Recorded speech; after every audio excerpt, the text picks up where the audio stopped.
what feminism has done to women, instead of encouraging us to have responsibility for our own actions, feminism is systematically teaching women to think of themselves as victims, to put themselves back up on that pedestal that my generation escaped from. We didn't want to be treated differently. We didn't want to be endlessly protected. And the gay men, as we all know, are the most sexual, and heterosexual men. There's that the women are applying the brake, if you like, on the man's natural urges, and the lesbian women are least likely to maintain a high sexual frequency. The consequences of this demonisation of men is so destructive. Our boys in Australia are our most disadvantaged population in schools. Look, the trouble is they respond to Twitter. I mean, or X or whatever you call it. I mean, they respond to social media. They respond to the noisy minority that is, in essence, controlling our society. It's almost like we don't see that there are individuals on both sexes that, given the chance, will game the system. And in the family court, there is an assumption that women will never do that. I mean, no one asks, why do we need half of the engineers to be women? I mean, who cares? If you were to judge whether the feminism has done more good or bad for everyone, children, men and women overall, what would you say? If I look back to the 1970s, when I was a young woman, we were seeing the first, huge efforts to help girls achieve their potential, do more in their careers, open up opportunities for women. Now, was that feminism? I suppose arguably it was. I mean, I'm very reluctant to give feminism very much credit for anything much. I'm a bit bitter and twisted these days. But I used to call myself a feminist, and I certainly felt the goals of achieving equality between men and women were extremely important, and giving the women the opportunities to do more, more in terms of careers in their lives. I think that's come as a huge cost in many ways, but so that all mattered. And the women's movement was certainly part of that happening. I think all sorts of changes were occurring in society. It didn't just come from feminism. It came from a lot of men who wanted to help the women in their lives achieve things. It wasn't just coming from the activist women by any means. But that, I think we achieved most of those goals back certainly by the 1980s. And since then, it's been all downhill, pretty much, in terms of feminism working to create division between men and women, and causing enormous harm in perpetuating the gender wars, denigrating men, shaming boys, holding back young males from achieving their potential, encouraging women to think of themselves as victims. I think that is just as dangerous for society. To go from a situation where, as a young woman, I was so excited to be able to do all the things that boys did and men did. I think it's just as important, the fact that what feminism has done to women, instead of encouraging us to have responsibility for our own actions, feminism is systematically teaching women to think of themselves as victims, to put themselves back up on that pedestal that my generation escaped from. We didn't want to be treated differently. We didn't want to be endlessly protected. And now we're saying to all women that men are dangerous, that life is dangerous, that we can't keep you safe, and we have to constantly look beyond guard to make sure you're not at risk. That is no way to bring up women. And I think that too is very destructive to our society. It's really interesting because I think a lot of activists' movement, whether it's trans movement or feminism or the race equality movement, they try and achieve something, and they usually start from a really good place. But then once their goal is achieved, they sort of keep going because, well, they've got these organizations then that are getting plenty of donations left, right, and center. So the incentive is for these organizations not to reach their goals, but to forever perpetrate this idea that the issue is not only still there, but still growing. And I've been thinking about feminism for a very long time. I don't identify with it at all. Genuinely, what I'm seeing right now, I don't see that as a positive for anyone, not for women, not for men, not for children.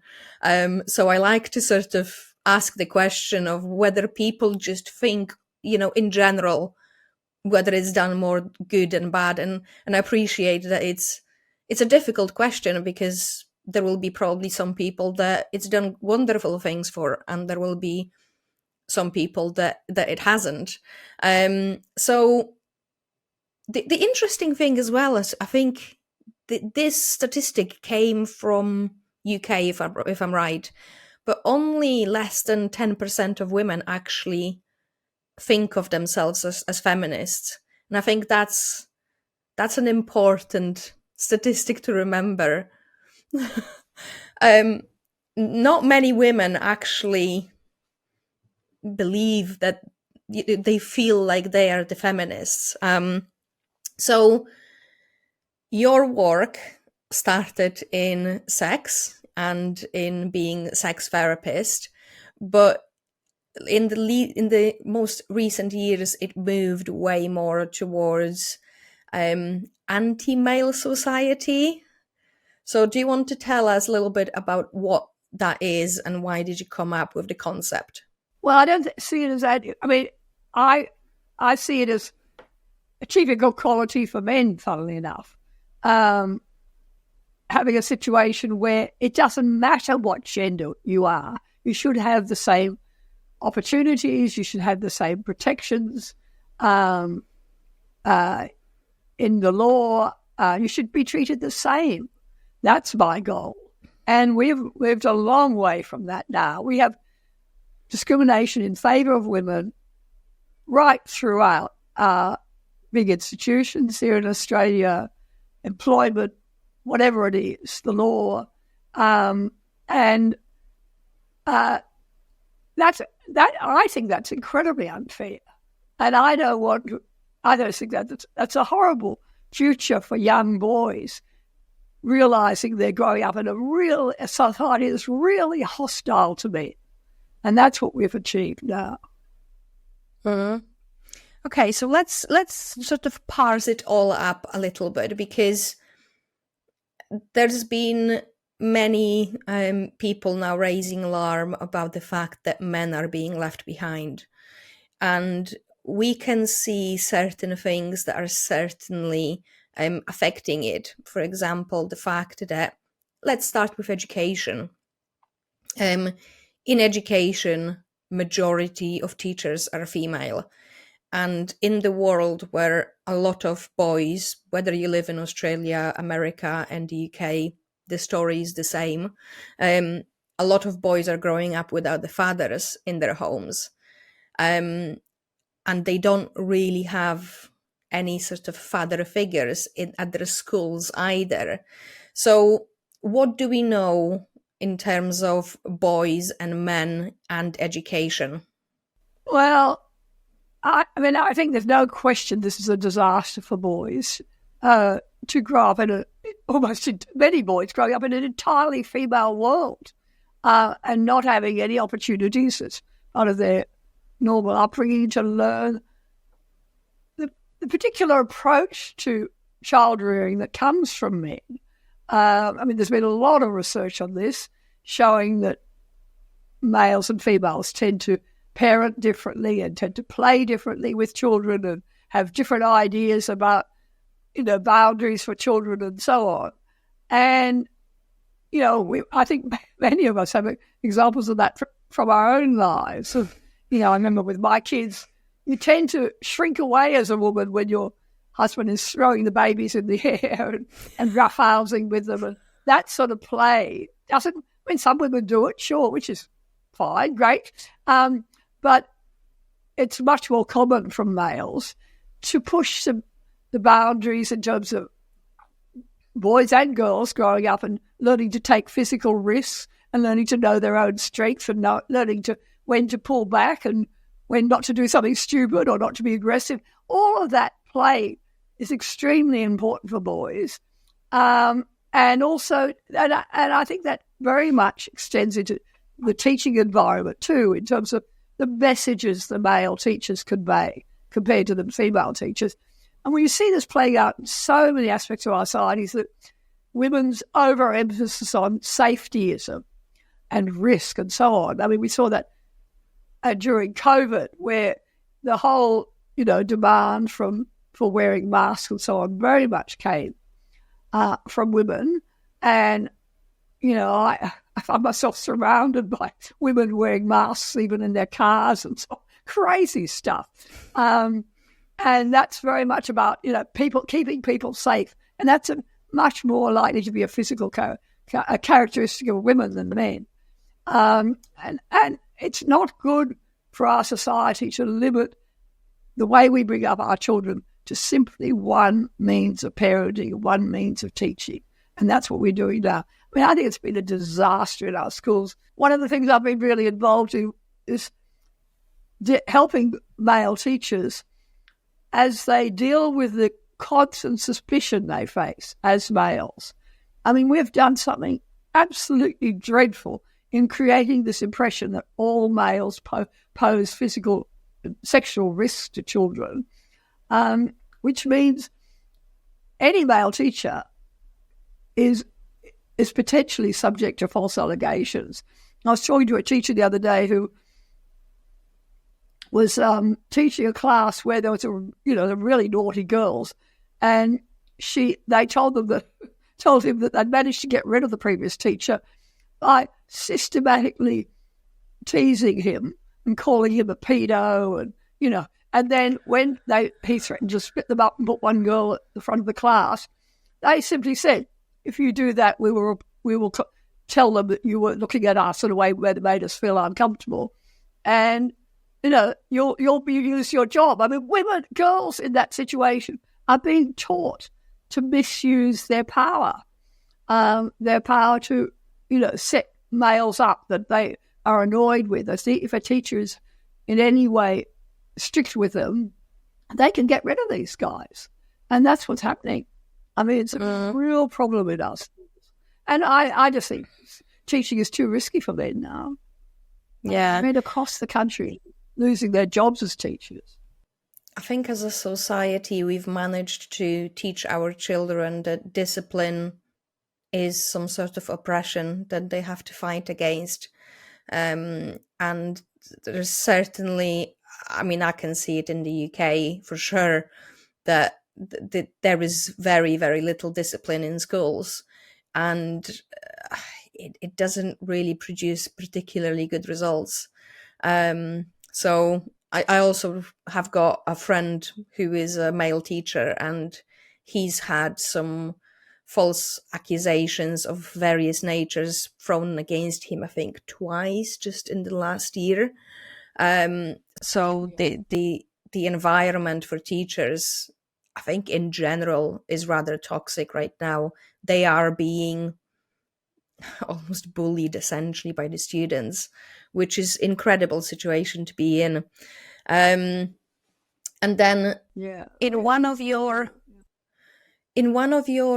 videos or interviews, I've heard you mention that boys are currently around 2 years behind girls in school.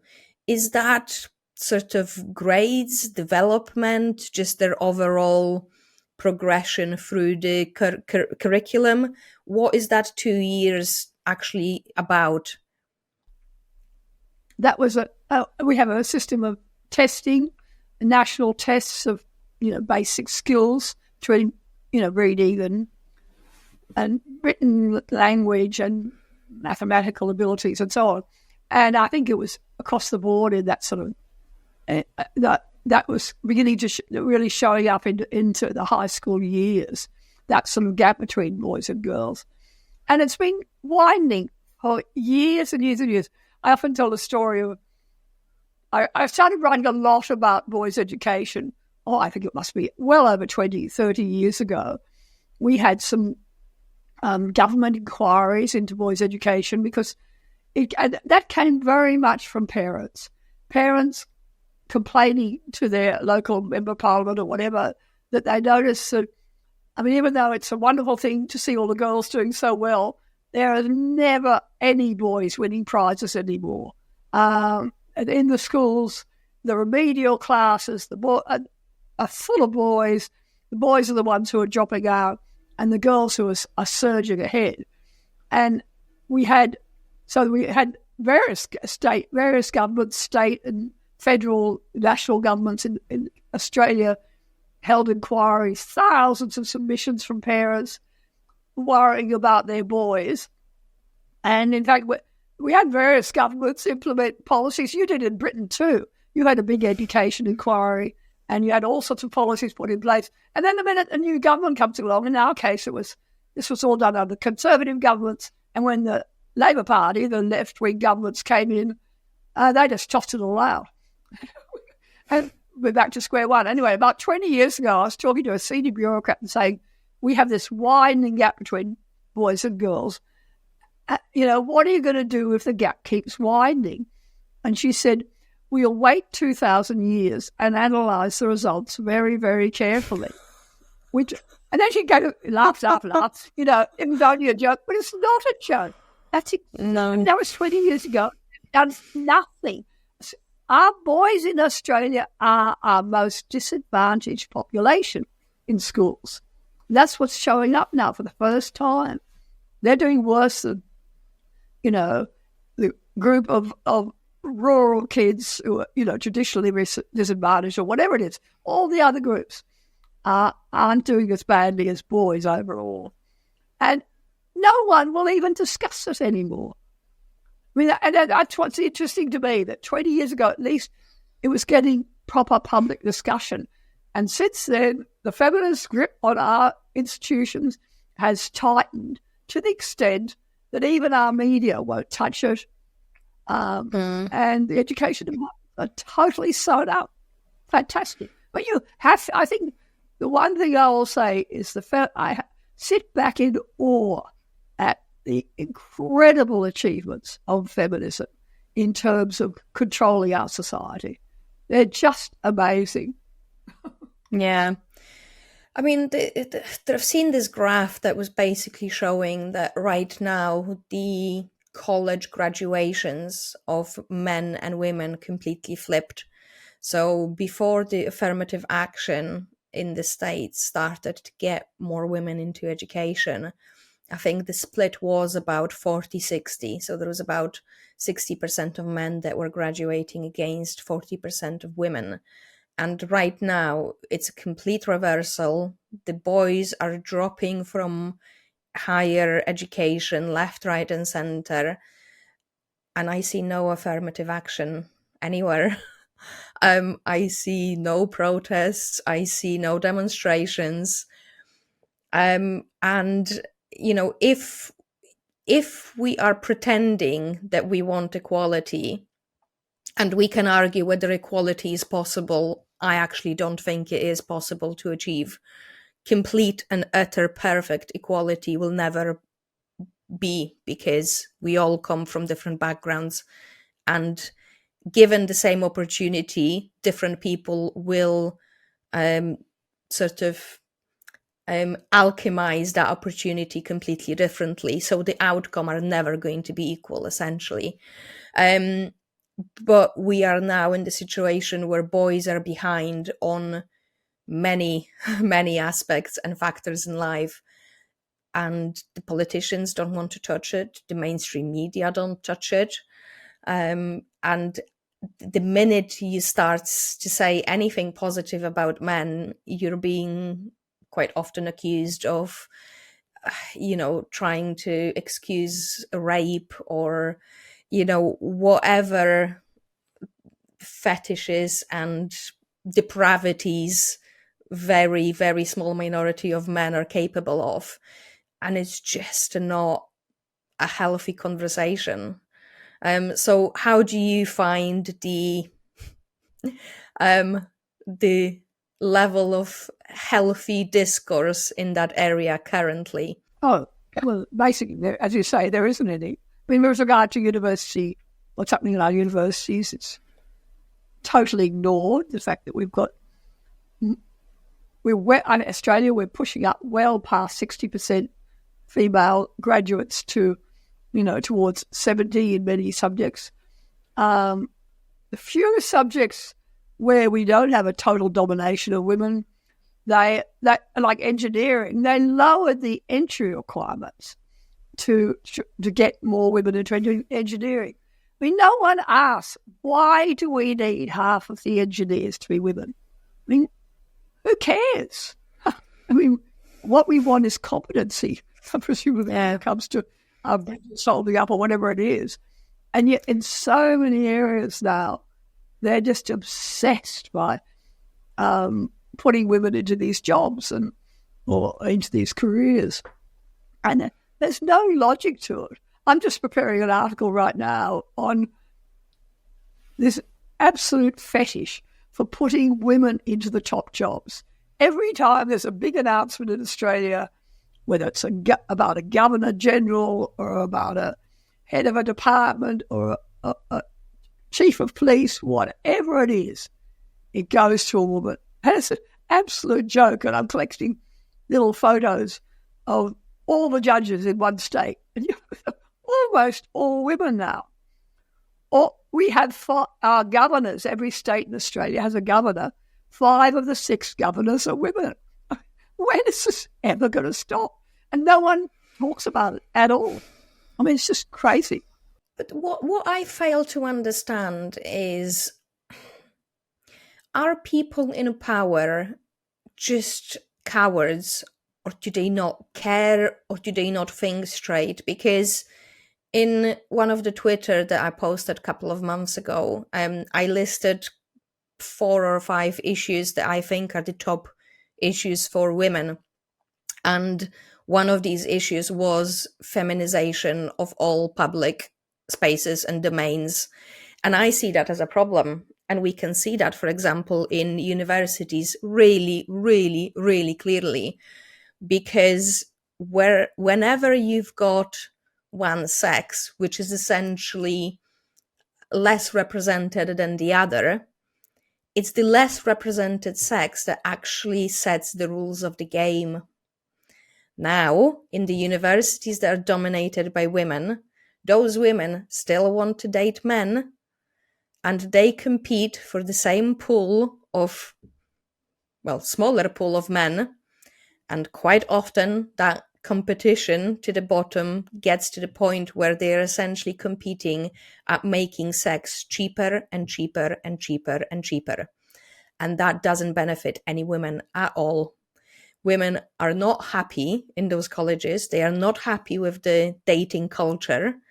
And men, I suppose. I mean, when you talk about that necessarily leading to more and more sex, I mean, we think of that. We think of the hookup culture and the popular kids, boys and girls, having lots of sex, which is true. That's only applied to a certain group. I mean, there are plenty of shy, awkward kids, males and females, who aren't having much sex. I mean, there was statistics from America showing us something like a third of the men under 30 have not had sex. Mm-hmm. So, it doesn't necessarily lead to. I mean, it's true that the sporting heroes and the sporty and the popular and the outgoing boys get lots of sex if they want it. Not all do. Not all males are interested in madly hopping from one bed to another. And this is also true of many girls. I mean, there's only a group of girls who behave like that. I mean, I'm sure I don't know what it was like when you were at school, but there was, I think still there's a group who are very sexually active in most school cohorts going through school. or at university. And there's a group who don't behave like that at all. I'm just warning about it. Be careful not to see it as a sexual culture. It's not necessarily. Let me clarify, because maybe I didn't explain it right. It wasn't like, the teenagers or young people are suddenly having sex more. It's about a little bit more of the culture of expectations, and I think that work has been done on colleges in the States, particularly, where they were really looking at what is considered the norm when it comes to dating. For example, in universities where there is less women, and in universities when there is more women. And they have found that, for example, women that did want to, for example, hold off from having sex until they've been together for like 3 or 4 or 5 months with a guy, these women find it way, way more difficult to find men who are happy to wait, essentially, at the universities or in the cultures when there is way more women, because there will be some women that will want to wait, but there will be another woman that will think, well, actually, I really like this guy, so I'm not going to wait. And it's just that it really provides this really weird incentive structures that we don't really think about. And then the universities is just the beginning. Like you said, now the corporate jobs, the TV and presentation.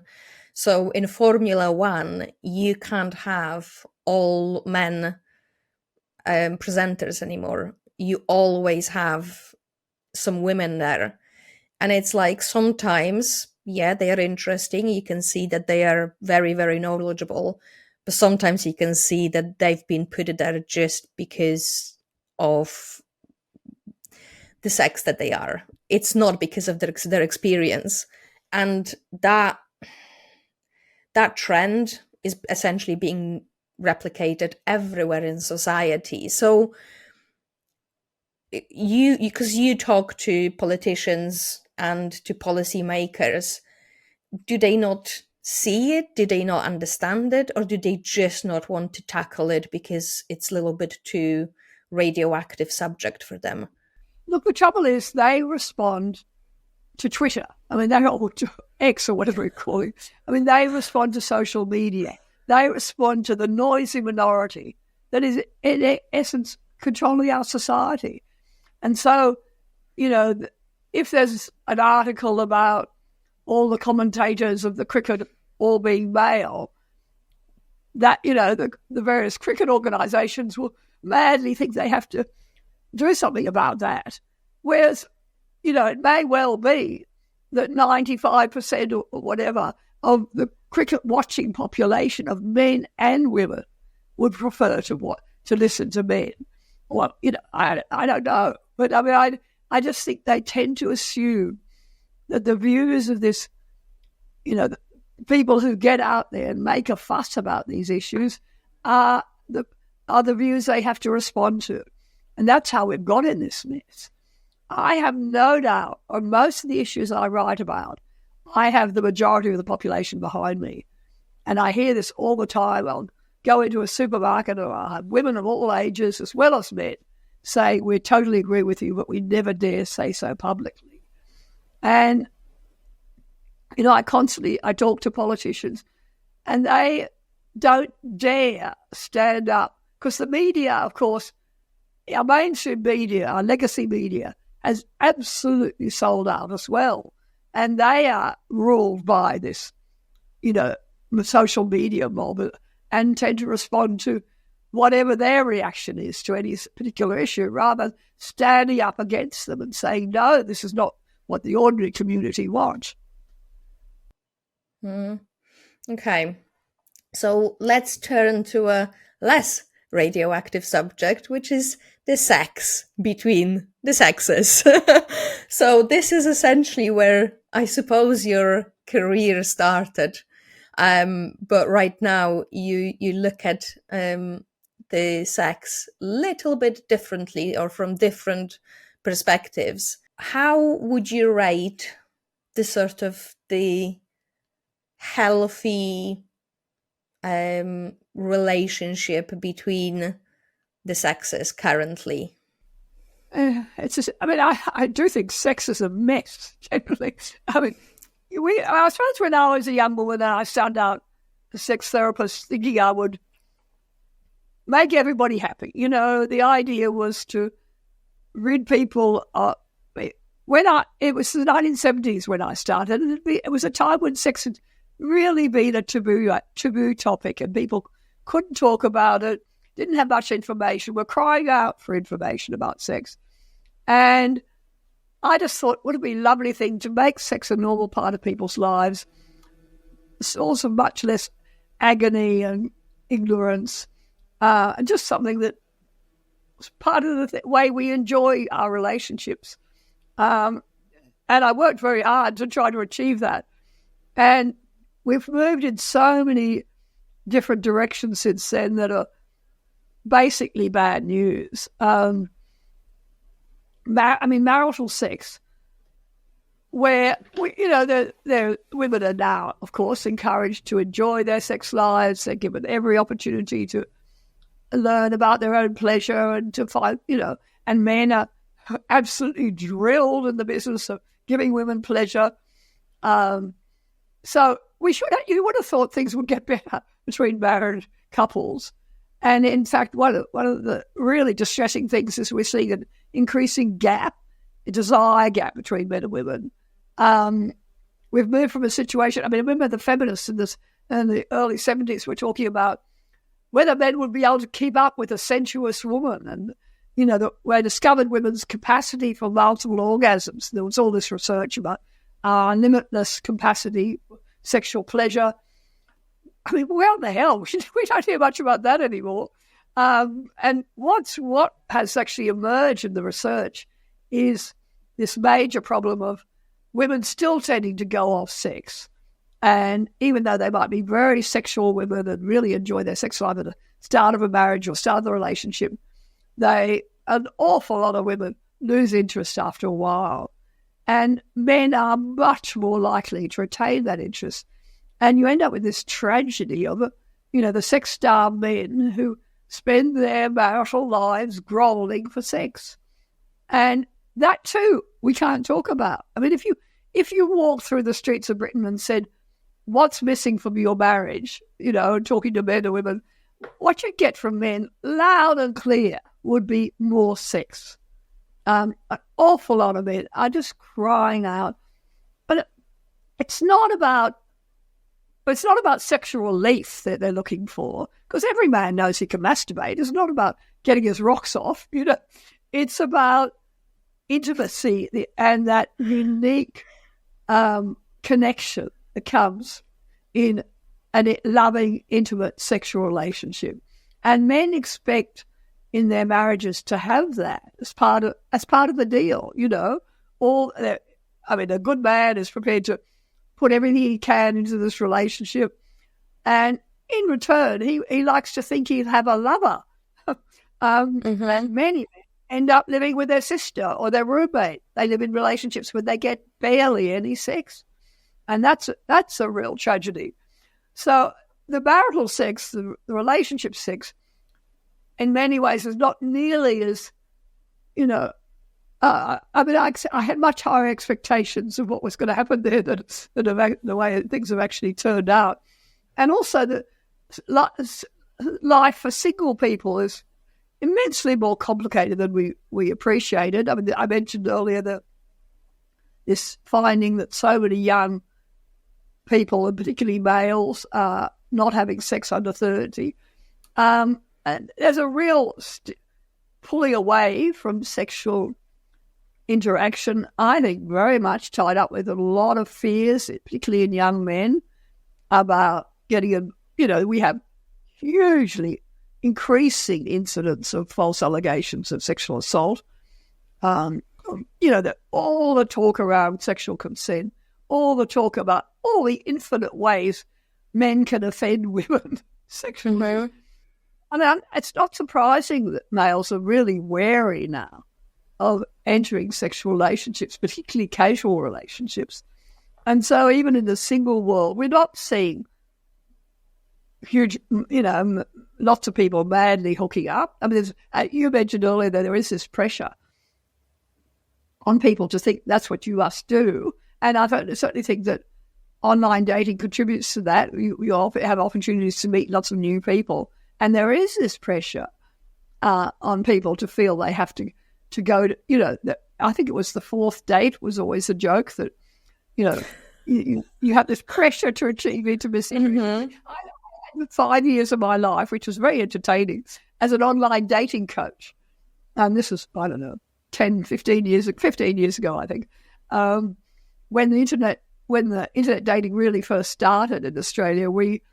All my friends started coming to me and said, "Will you help me write a profile?"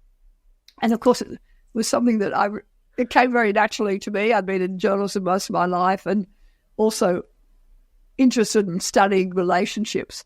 So I started helping people put together profiles, and then I ended up coaching them through the whole process.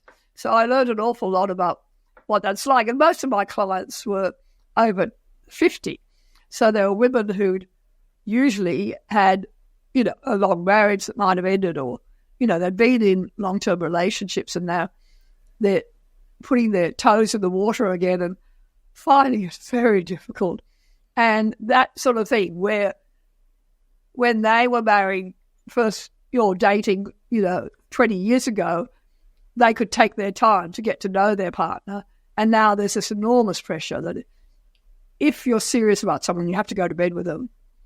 And it's tough. It is tough. Yeah.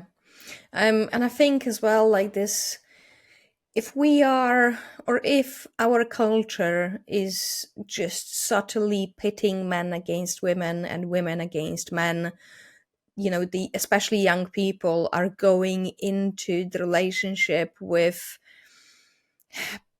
perhaps an unhealthy amount of suspicion that wasn't there previously, and it just can't help. And we know that young people for sure are having less sex than people used to have 20, 30 years ago. So when we are looking at sex essentially within the relationship, I think that many marriages will break down if there is no sex there. Not just because the men's needs are not met, but women also bond with oxytocin. Oxytocin is released during sex. So I think women perhaps there is something about our psychology that lets us sort of stay in a sexless relationship for a little bit longer. But I can't see the lack of sex in a relationship not affecting like the intimacy essentially, which many women will seek essentially. So that then leads us to the breakdown. I was just going to say, I remember once looking carefully at it's probably might have changed, but I was looking at research on lesbian relationships, and they joke about lesbian bed death, which is precisely, the idea that, lesbian couples have the least sex of any category of couple, and the gay men, as we all know, are the most sexual, and heterosexual men, there's that the women are applying the brake, if you like, on the man's natural urges, and the lesbian women are least likely to maintain a high sexual frequency. They would rather eat chocolate or read a good book, whatever it is. And I've always said, if couples are lucky enough to both prefer that, going to bed with a good book, that's fine. The problem is disparate in sexual desire.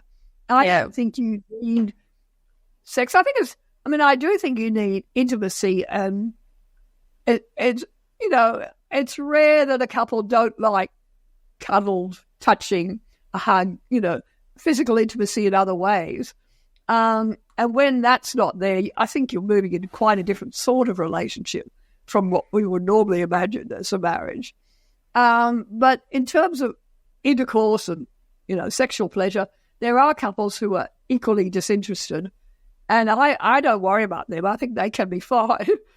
And there are a couple, but I also haven't mentioned there are women who are really miserable if they're in a relationship where they're not getting as much sex as they'd like. And there are some very high drive women out there.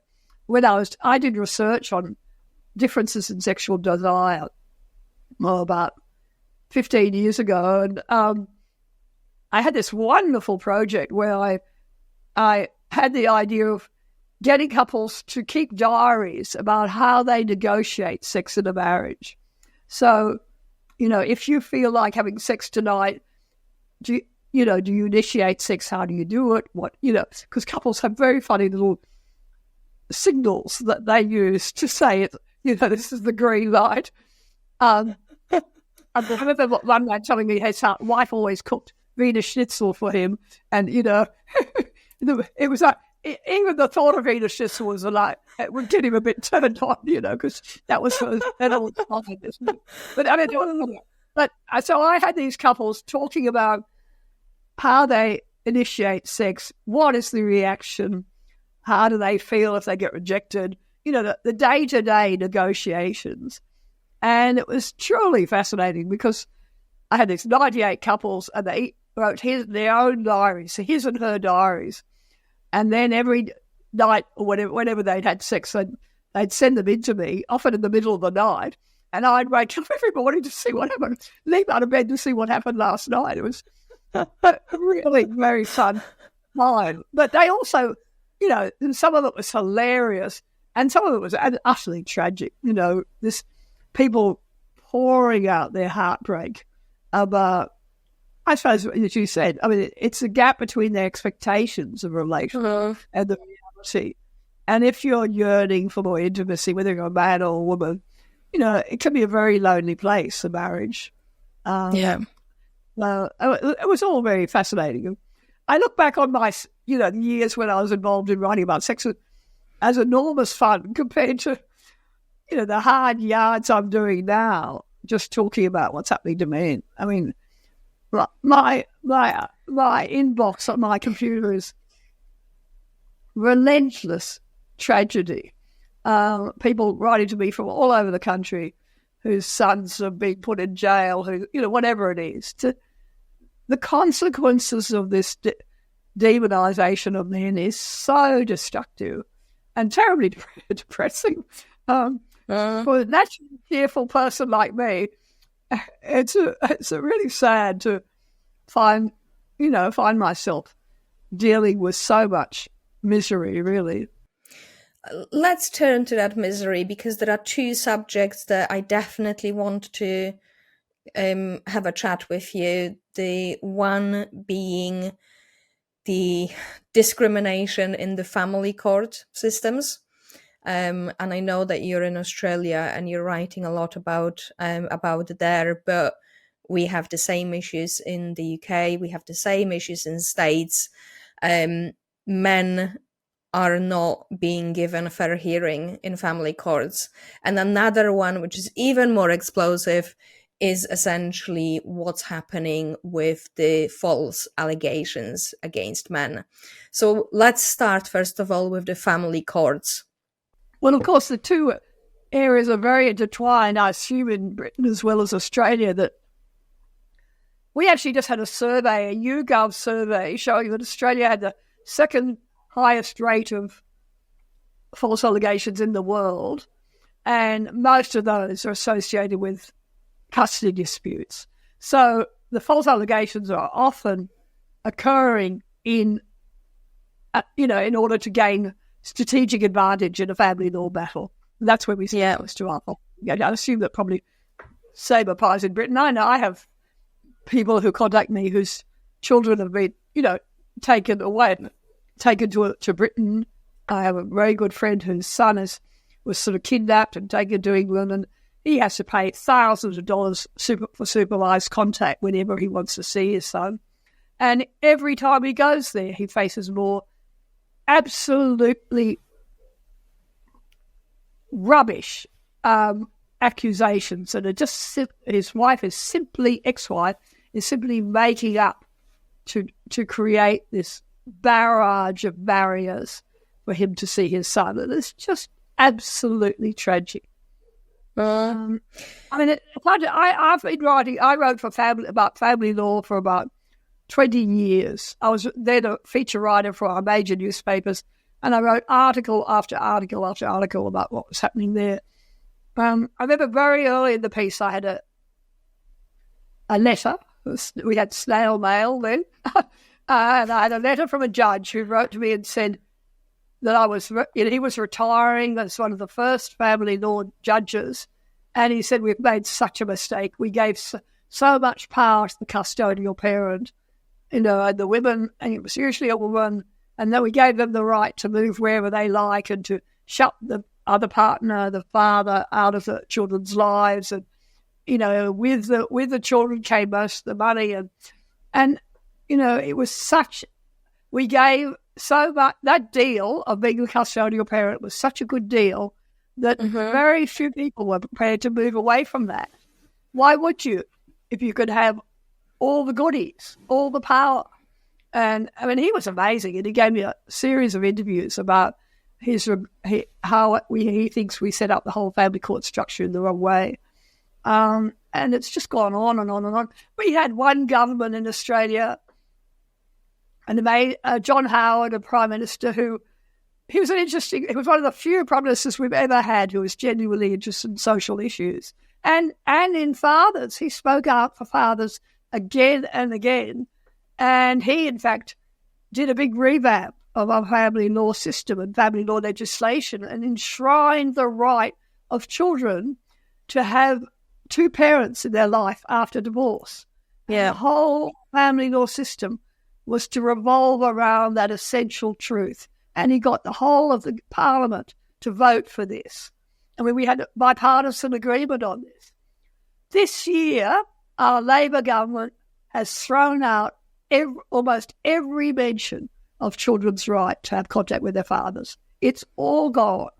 And what's in absolutely centre of our family law legislation now is protecting children from violent fathers.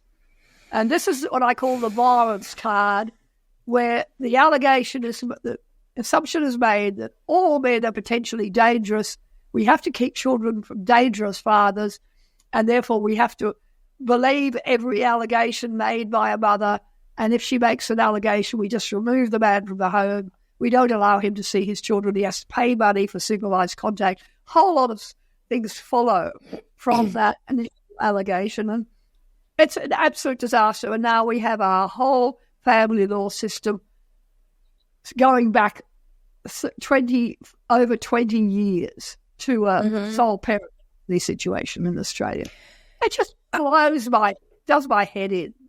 I think the problem that we've got with a lot of these systems is we are genuinely looking at really complex issues. So imagine that a couple is splitting up and there is a baby who is like 3 or 4 months old. It is undeniable that in the first couple of years, that baby needs the mother more if the mother is breastfeeding, for example, in terms of like just being there often, right? So if you've got the couple that is splitting up and the baby is really young, like I can see why there might be a need to come up with some really, complicated solution that basically means that the father still gets to see the child, but the child isn't deprived perhaps of feeding on demand when it wants it. And I mean, I've got a toddler who's 2 years and 8 months, and my partner can't always calm him down. Like if he goes into the big tantrum, he still needs me to like settle down. It doesn't happen often, but every now and then I'll go out for a couple of hours or to the hairdressers or to whoever, and I come back and it's like, like the entire house. And my partner is like just really dazed, just take him for a bit. So that happens, right? But there is also a situation where mothers use that fact that babies are very, very dependent or their mothers to gain an upper hand in a custody battle or in a divorce battle. And then on the other hand, you've got this discrepancy in size, which is also being used. So my partner is almost double the size of me. If I really wanted to get him in trouble, I could do it so easily. Like bang myself in the face with some wooden spoon a couple of times, get a bruise, call the police, say it was him, he's done. And the system doesn't seem to recognize that that is an opportunity for women with some, bad intentions to game the system. It's almost like we don't see that there are individuals on both sexes that, given the chance, will game the system. And in the family court, there is an assumption that women will never do that.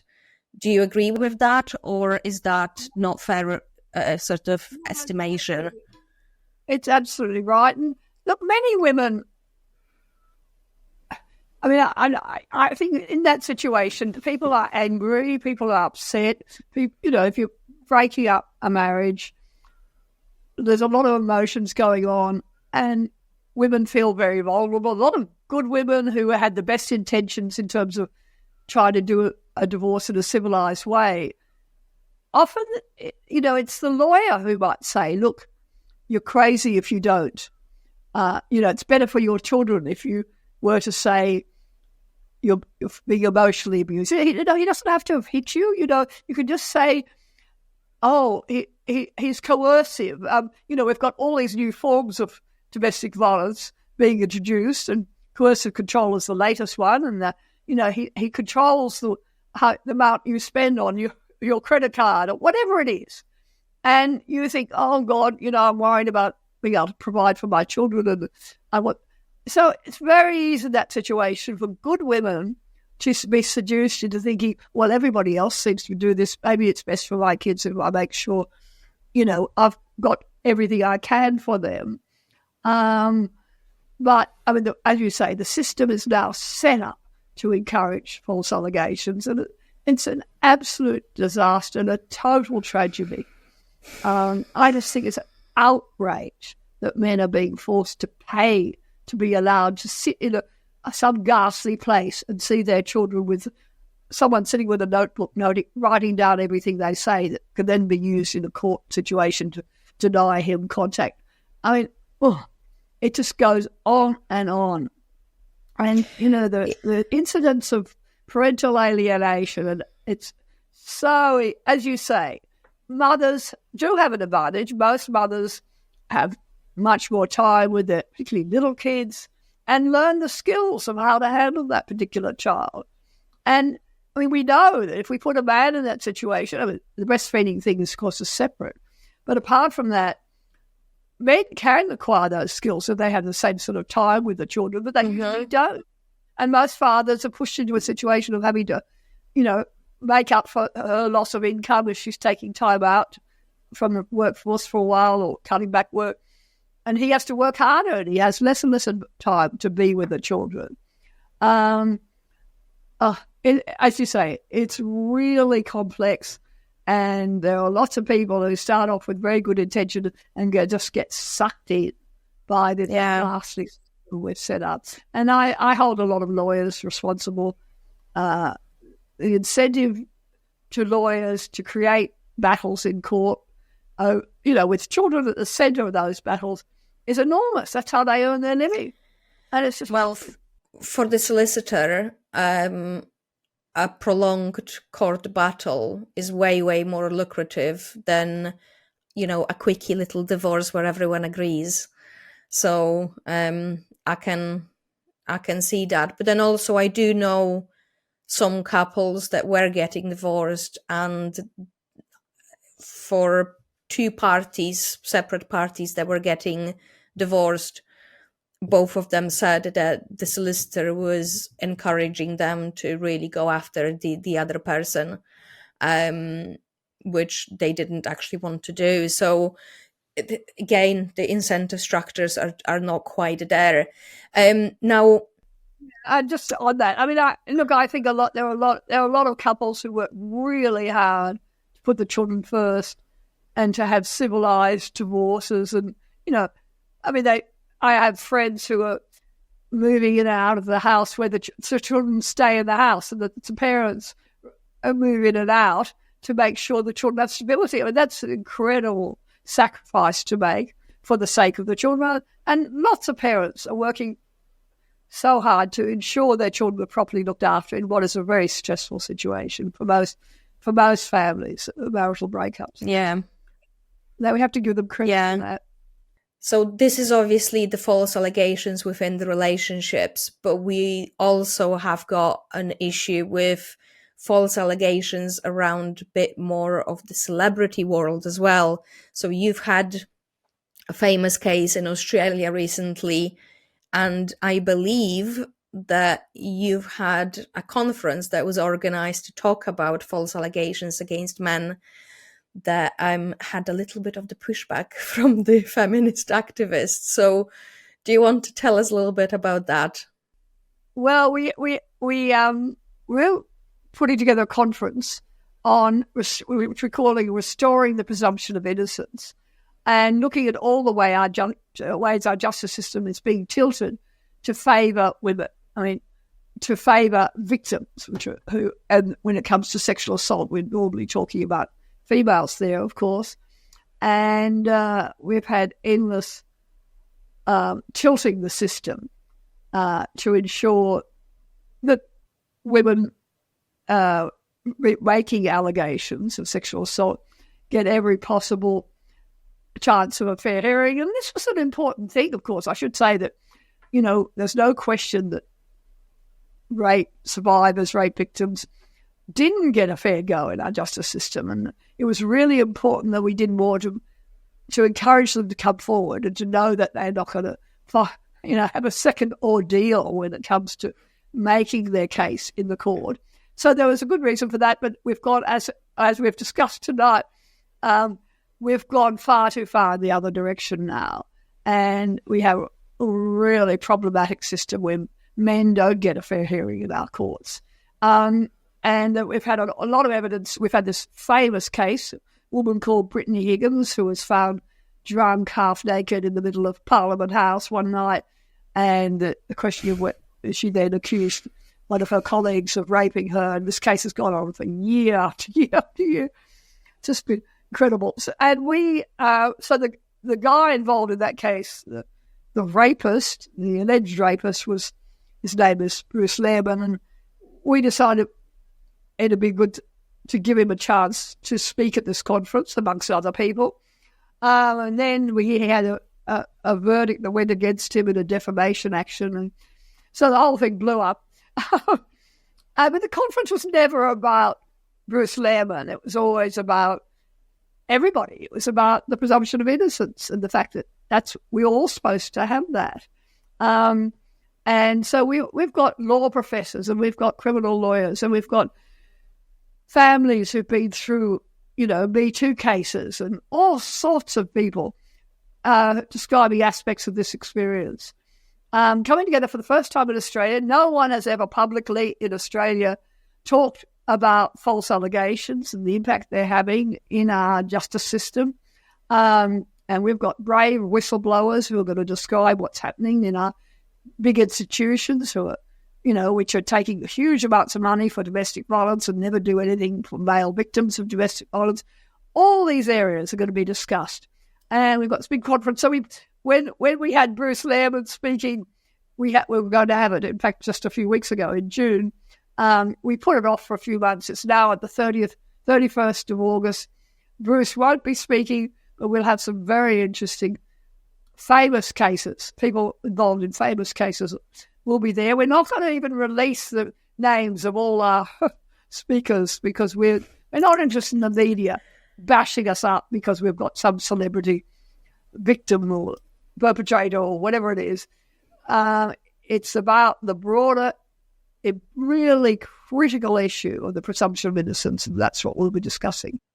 I think it's so important because we've seen the cases everywhere where someone is being accused, someone famous, their life is being turned upside down, their livelihood is being stripped from them, and sometimes they are charged a couple of years later, sometimes they've been through the courts and they are found not guilty, but their life is already gone, it's already destroyed. And again, we've got this really complex system where, especially when it comes to the celebrities, we for sure have got people, and men, for example, that do abuse their positions.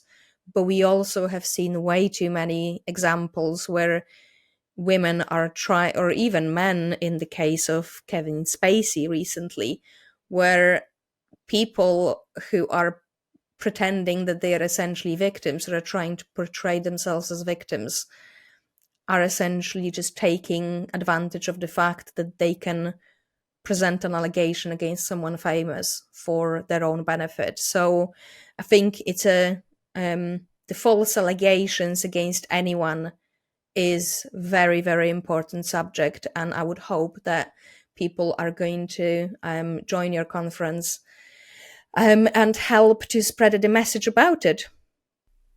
Yeah, we're live streaming. So with the conference, if you go to, we have a conference website which is called Restoring the Presumption of Innocence, or people can go to my website for more information, and we'll be nearer the time, which is the 31st of August, we'll be releasing details to the program, and people can listen to some of the presentations online in the UK or anywhere. And of course, we'd love Australians to come along and actually be there for this historic event. Okay. Well, where can people find you online? If it's not just about the conference, where do you currently sort of post and are active? Well, I have my website just under my name, Bettina Arndt. So if you Google Bettina Arndt, you'll find my website.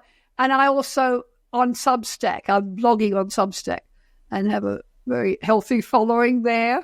Putting up blogs every week or two. And but I've done a lot of YouTube videos over the years. YouTube does a very good job in killing off my YouTube channel, but I still occasionally put up YouTubes as well. Okay, well, thank you very much for the work that you're doing, and I will be definitely joining the conference, and I'll encourage all the listeners to come and find you. Thank you.